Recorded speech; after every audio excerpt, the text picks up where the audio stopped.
Dear parents, welcome back. So ఈరోజు ఈ క్లాస్లో షార్ట్ వవల్ యూ ఉన్న ఒక షార్ట్ స్టోరీ ఎలా రీడ్ చేయాలో నేను చెప్పబోతున్నాను. నేను ఇంతకుముందు ప్రీవియస్ క్లాస్లో చెప్పాను కదా, ఒక చిన్న ట్రిక్ యూస్ చేసి 3 లెటర్ వర్డ్స్ ఇంకా ఇంట్రాక్టివ్గా ఎలా రీడ్ చేయించాలో అనేది. ఎస్, సో ఆ 3 లెటర్ వర్డ్స్ వాళ్ళకి రీడింగ్ రాగానే నెక్స్ట్ మీరు ఇలాంటి బ్యూటిఫుల్ స్టోరీస్ అనేది ఇవ్వచ్చు వాళ్ళకి.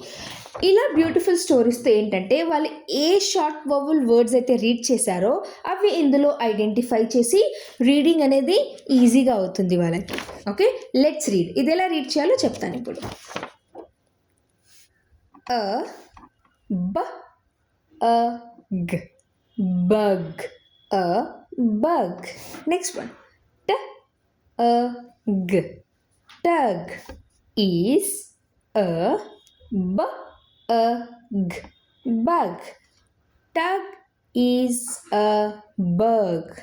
Next, the b a g bug is b e g big.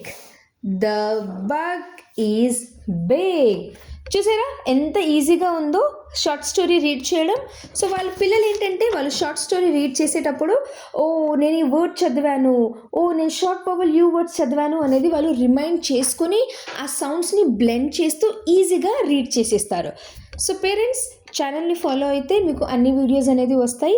Reading series చేస్తున్నాను, 1 by 1 వీడియోస్ అనేది అన్నీ మీకు ఉంటాయి.